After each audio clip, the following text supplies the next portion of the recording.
Gocha garaajabummaa Oromoo Taliitaa Wallaggarra geggeeffamaa jiru ni balaaleffanna jechuudhaan namoonni adda addaa yaada isaanii dabarsanii jiran.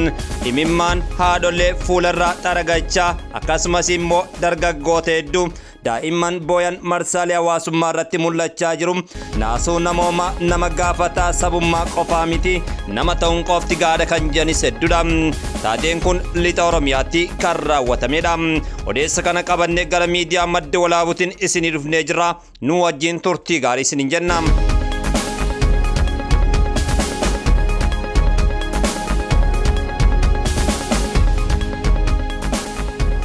Ana abbe dongoro ganda homaa galeessaa taleellaa hidhattoonni fiinxaalee faannoo guyyoota duraan raawwataniin baay'inni namoota buqqaanii gargaarsa tattamaa isaan barbaachisu 6,629 ta'uun isaa ifoomee jira. Shamaar kafuunee kabajamtootaaf jalatamtoota hordoftoota madda walaabuu miidiyaa hangafa hordoftoon oduu isin dhageessifna. Oduu wajjin aan falmata rooti. Ana abbe dongoro ganda homaa galeessaa taleellaa hidhattoonni fiinxaalee faannoo raawwataniin lammiileen nagaa qe'ee isaaniirraa buqqaa jiraachuun isaa dhagamee jira.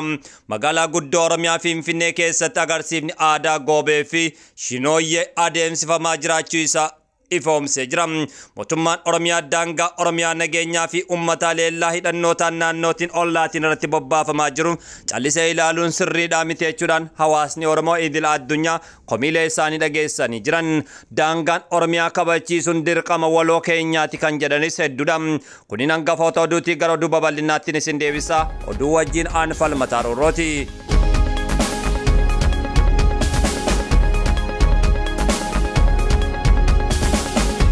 Raaleen onnee nama naanessan hedduun isaanii marsaalee hawaasummaa irratti haadholee Oromoo imimmaan fuula isaanii irraa haaqachaa booyan kan agarsiisu marsaalee hawaasummaa irratti mul'atee jira.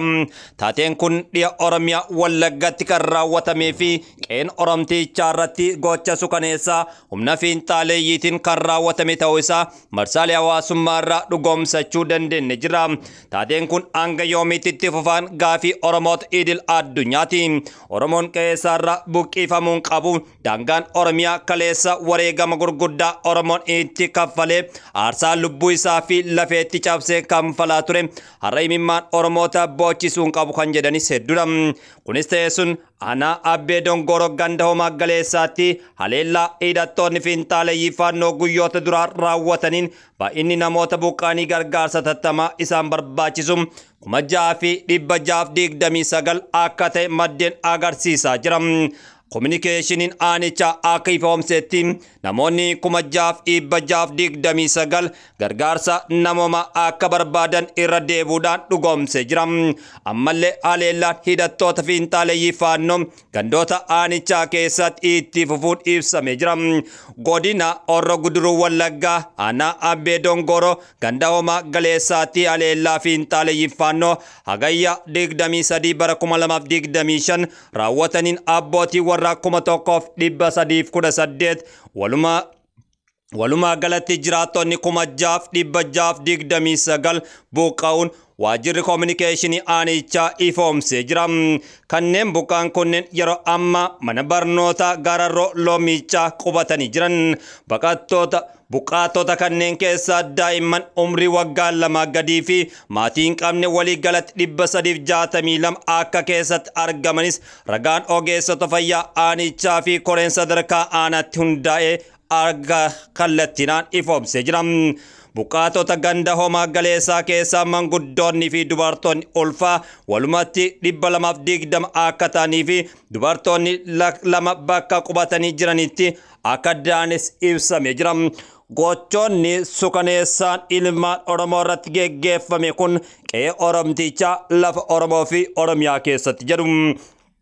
Namoonni 15 ta'an haleellaa hidhattootaan miidhaan jabaan irra ga'ee wal'aansa fayyaa argachaa akka jiranis waajjirri ifoomsee jira. Kanneen keessaa daa'imman waggaa 2 keessatti kan argamtuu fi deeggarsi gama buusaa gonfaatiin godhamaa jiru akka hin taaneef tumsi dabalataa akka barbaachisu communicationin aanichaa gaafatee jira. Hidhattoonni kunneen ammallee gandoota baadiyyaa aanichaa keessatti ajjeechaa fi saamicha itti fufuu ibsee jira. Waajjirri communicationii ana abbe dongoro haleellaa ana abbe dongoro ganda homaa galeessaa keessatti raawwatameen yeroodhaa yerootti rakkooleen akkasii kun deddeebuun Oromoo fi Oromiyaadhaaf nu yaachisa jechuudhaan gumaanni Oromiyaa irraa ergaalee dabarsanii jiran. Rakkooleen akkasii kun daangaa Oromiyaa irratti irra deddeebi'anii mul'achuun kun Oromoo fi Oromiyaadhaaf fafa guddaadha kan jedhanis hedduudha.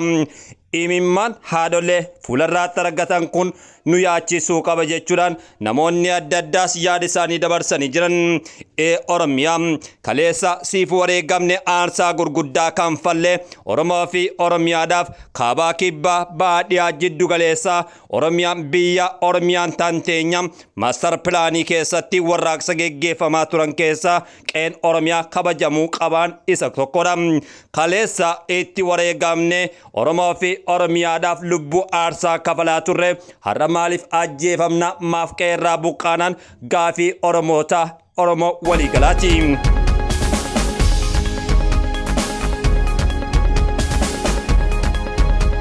Mootummaan Oromiyaa daangaa Oromiyaa fi nageenya uummataa haleellaa hidhattoota naannoo ollaatiin bobbaafaman irraa tiksuu dhabuun mootummaan nageenya uummataa fi barbadummaa Oromiyaatiif xiyyeeffannoo kennuu dhabuu agarsiisa jechuudhaan komii isaanis kallattiilee adda addaatiin ibsanii jiran.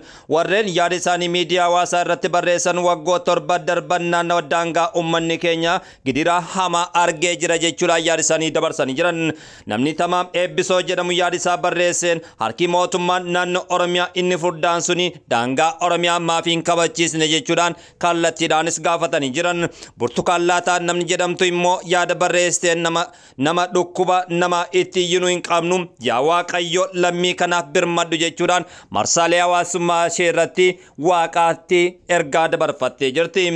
Namni Jawwii Poost jedhamu waa'ee haleellaa humnoota fiinxaaleeyyii faannoo naannoo godinaalee Wallaggaa raawwatamu suuraa hidhannoota fiinxaaleeyyii hedduminaan gurmaa'anii ta'anii fi angawata naannoo waliinis kan arge akkas jechuunis barreessee jira. Ilaa kun naannoo Amaaraa sittiin fakkaatiin kun naannoo Oromiyaa godina Wallagga Bahaa aanaa Giddaa ayyaana ganda Alii jedhamu mooraa leenjii waraana fiinxaaleeyyii faannoodha jechuudhaan yaada isaa jalqabe. Nuyi jibbaa nama dhuunfaa hin qabnu garuu immoo fiinxaaleessa caasaa mootummaa keessa taa'e irraa badhaadhinaa faarsaa irra isaatiin badhaadhina faarsaa keessoo isaatiin immoo diina mootummaa fi uummataa ta'u mormina jechuudhaan yaada isaa barreessee jira. Barreeffama isaa itti fufuun eeyyen ammas dubbiin kan jabduudha. Yeroon itti mootummaan fiinxaaleeyyii faannoo naannoo Amaaraa keessaa tarkaanfii fudhataa jiruu fi mandeenaan isaa diigamaa jiranitti caasaan aanaa Giddaa ayyaana immoo fiinxaaleeyyii faannoo fi bakka leenjii qopheessee leenjisee Goojjamii fi Gondaritti ergaa jira. Akkasumas aanoleen kanneen akka Kiraamuu, Amruu, Jardaagaa Jaartee, Abbee Dongoroo fi kanneen biroo keessatti bobbaasee uummata qe'eessaarra ajjeesee saamsa buqqisaa jira jechuudhaan qeeqee jira. Fiinxaaleeyyiin faannoo kun gaafa mootummaan Goojjam keessatti tarkaanfiin irratti fudhatamu aanaaleen Giddaa fi Kiraamuutti baqatu kan jedhudha. Namni naannawa sana keessa beeku kun aanonni kunneen immoo fiinxaaleeyyii kanaaf da'oo ta'uun of keessatti dhoksanii taa'aa jiran jechuudhaan komatee jira. Wanduu Wayyeessaa namni jedhamu immoo feesbuuka dhuunfaa isaa irratti akkas jechuun barreessee jira. Suuraan haadholii haleellaa faannootiin buqqifamanii walii barruu barreesseen maxxanseen akkas jedha. Harmeen kun fakkeenya haadholii golee Oromiyaa faannoon buqqaafamaa jiran maraatii imimmaan akkasii fi gaddii ulfaataan kana fakkaatu miira abdii kutannaa lafa abbootiin isaanii lafee fi lubbuutti wareegan dhaalchisan afaan qawween saamamuu jireenya alaa yommuu godhamu miira namatti dhagahamudha jechuudhaanis dabarsee jira. Uummanni godina Horroo Guduruu imimmaan akkasii fi gadda kana fakkaatu hoggaa buusanii Oromoon caljee ilaaluun qabu jechuudhaanis yaada isaanii dabarsee jira. Duutii fi saamichi lafa garuu qindaa'e akkan irratti geggeeffamaa jiraachuun guutuun biyyattii quba qabaa waan ta'e jedhamee geggeeffamaa jirudha jechuudhaanis Wanduu Wayyeessaa yaada isaa golabee jira. Lafti Horroo Guduruu har'a faannoo afaan qawween saamamaa jiru kanaaf Oromoon immoo callisee ilaaluun qabu. Oromiyaan cuftinuu deemaa jiru akka ta'es quba qabaachuu qabna. Qeen Oromiyaa kabajamuu qaba. Daangaan Oromiyaadha. Yoomiyyuu wareegama aarsaa barbaachisu kaffalleen tikfanna kan jedhanis hedduudha. Namni Abbaa Gadaa Guddis jechuun fuula feesbuuka isaa moggaas immoo bara 2009 yeroo Oromoon miliyoona tokko ol haala sukaneessaa ta'een mootummaa abdii illeetiin qabeenya isaatiin gubatee qe'eessaarraa buqqee qeessan akkuma har'aa kana warra yeroo san Oromiyaa hogganitti iyyaa turre jedha. Otoo badiin sun hundi hin dhaqqabin salphina uummata sanaa hambisuun ni danda'ama ture. Kan ta'e garuu faallaa kanaati jedha. Dhugaan kan tures kanuma jedha. Dhiiga lammiilee poolitikaa nagadaniin lammiileen keenya qe'ee isaaniirraa buqqaanii jiranii kumaatamnis beelaanii jiran jechuudhaan yaadisaa ibsatee jira. Kunoo har'as lixa Oromiyaa sanumatu irra deebi'amaa jira. Guutummaa caasaa mootummichaa godinichaa caasaa fiinxaaleeyyii jennee maqaa waamne gaafa iyyinu inumaayyuu aangoo irratti dabalanii kennaafi turan jedha. Qaamoleen nageenyaa mootummaa bilaashatti aarsaa hin malle kafalaa akka jiranillee odeeffannoo qabna jedhu. Namni mootummaa ummataaf hojjeta jedhee naannoo sanatti muudee yeroo ammaa kana farra ummata isaa hangafa ta'e odeeffannoo sochii qaamolee nageenyaa dabarsee gurgurachaa jira. Diinaaf laataa jira jedha. Mootummaas hin fayyanne Oromoo fi Oromiyaa qeessaa irratti dhaansisaa jira jedha. Imaanaa biyyatti kan mootummaarraa fudhates dabarsee diinotaaf kennuun kun imaanaa biyyummaa isaa dabarsee laatuun gantummaadhas jedhee jira. Dararri ummata kana kan asitti dhaabbatu miti. Mootummaan naannoo Oromiyaas ta'e kan federaalaa lammiileen biyyattii rakkoo dhimma daangaa Oromiyaatiif afaan tokkoon ga'ee jechuu qaba jechuudhaan yaada isaanis dabarsanii jiran. Magaalaa guddoo Oromiyaa Finfinnee keessatti agarsiisa aadaa goobee fi shinooyyee adeemsifamaa jira. Dargaggoonni fi shamarran Oromoo kumaatamaan lakkaa'aman handhuura Oromiyaa magaalaa Finfinnee keessatti agarsiisa aadaa goobee fi shinooyyee agarsiisaa oolanii jiran. Waajirri aadaa fi turizimii Oromiyaa akka jedhetti goobee fi shinooyyeen caaculee eenyummaa dhufaatii ayyaan irreechaa akeekanii fi barri biraa dhufuu dura kabajamuudha jechuudhaan yaada isaanii dabarsanii jiran. Goobee fi shinooyyeen calaqqee eenyummaa uummata Oromoo yoo ta'u calanqeen tokkummaa eenyummaa fi abdii bara haaraa ta'uu ibsee jira. Ayyaanichi sirnoota Itoophiyaa bulchaniin laafee kan ture yoo ta'u qabsoodhaa uummanni Oromoo taasisan yeroo ammaa kana kabajamaa jira jechuudhaan yaada isaanii dabarsanii jiranii. Odeessa keenyarraa asirratti goolabnee jirra. Oduu wajjin kan isin wajjin ture an falmataa duroo gara maddoolaa miidiyaatiin.